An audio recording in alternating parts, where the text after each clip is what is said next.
讲到苹果的新一代 iPhone 呢 ，iPhone 8S 主打的是指纹辨识功能，背后的系统制造商是一家老牌的晶片厂恩智浦，因此也是一夕爆红。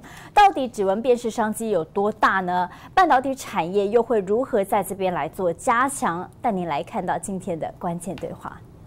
各位观众朋友，大家好！我们今天非常荣幸邀请到了恩智浦大中华区的行销副总裁 Andrew Russell 来接受我们的专访。Hello, nice to meet you, Andrew. Hi, nice to meet you, Ashley.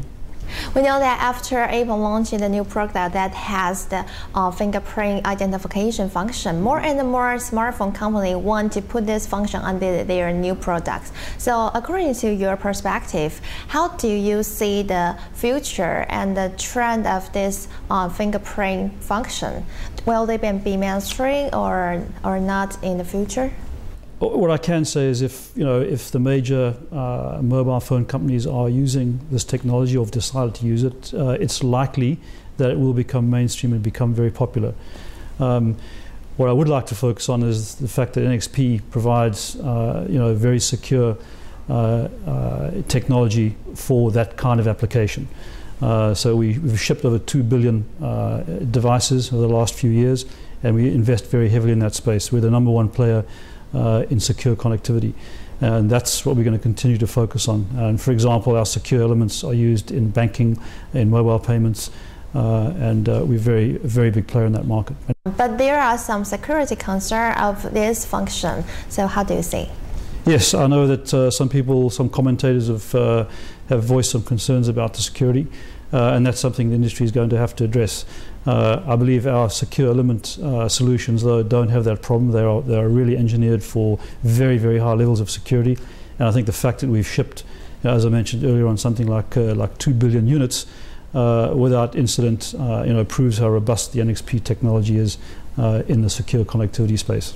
And there are rumors say that Apple used this fingerprint identification function because they want to combine this function with the electronic payment system. In the future, will we see more and more combination of fingerprint identification system with the electronic payment system that make the new product more surprising us? Yes, I think there's that potential does exist. Certainly, when you look at the user experience on a mobile payment platform like a mobile phone, then the potential is there for that to be combined with other secure elements. And we know that Chinese IC designer also rise recent years. So how do you see the competition in the China market, and what's your strategy in the China market? Well, one of our executives spoke about this a few weeks ago. I think obviously in some applications the Chinese government has limited participation of foreign suppliers. If you look at the very high performance security platforms, then there's very few suppliers globally that can play in that space. Of course, NXP is the leading player there. So if the Chinese government wants to develop platforms with that level of security, they're going to have to engage with partners like NXP that have the technology and allow them then to deploy that in China. This is really an area that NXP has a lot of experience in, a lot of technology. How do you see the Chinese market this year and the next year? Because someone think that Chinese market growth rate will be slower than before. How do you see? The Chinese government has certainly indicated that growth moving forward is going to be a little slower than it was, in previous years, as that economy matures.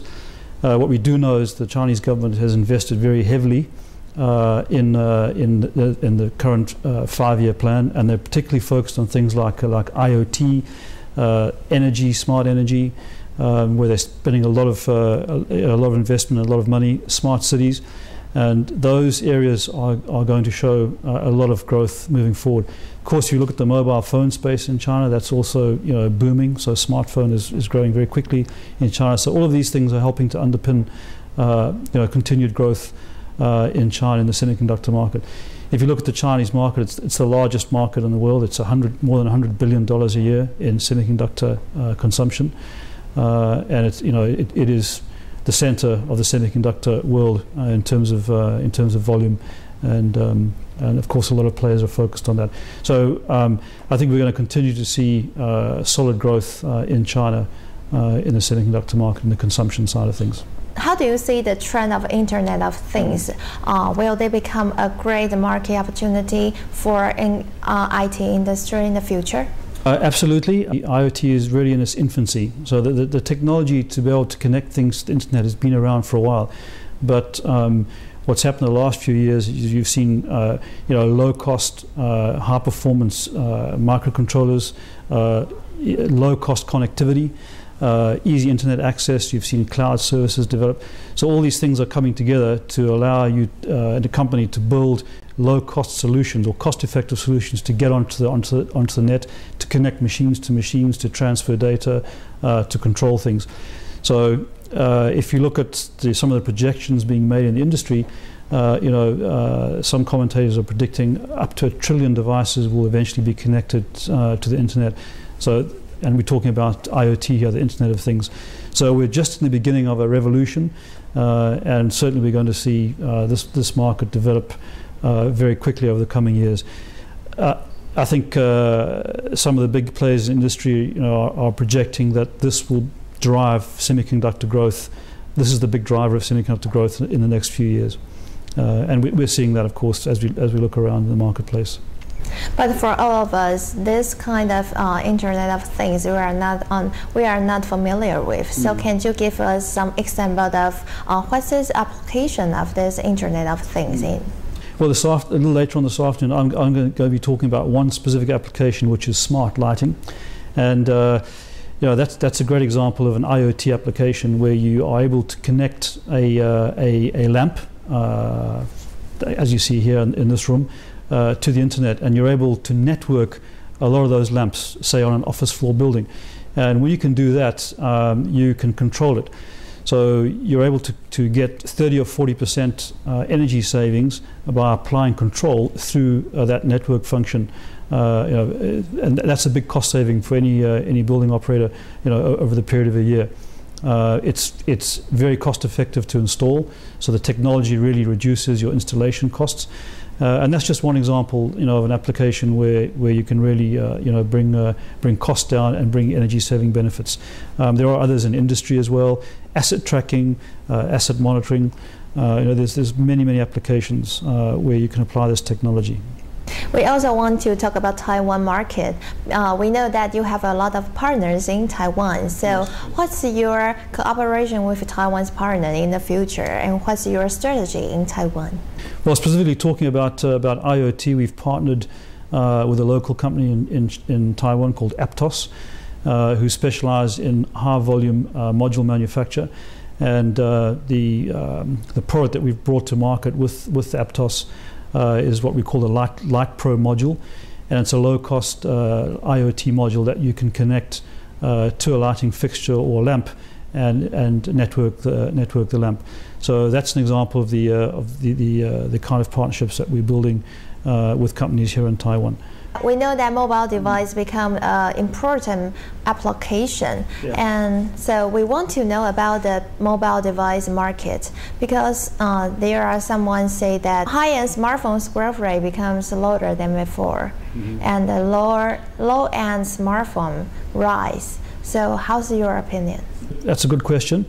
I think the first point is what's happening, and if you look at China specifically, what's happening in China is the market is moving from feature phones very quickly to smartphones. So last year in China, about 350 million smartphones were manufactured and bought by Chinese consumers. Some of that, of course, was exported as well.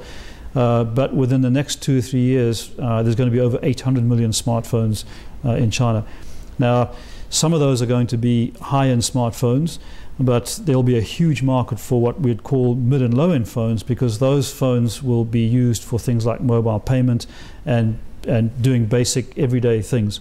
So the mix, certainly in the mix we see, both low-end, mid-end, and the very high-end phones. And of course, we presume that most of the phones will be, low to mid-end phones.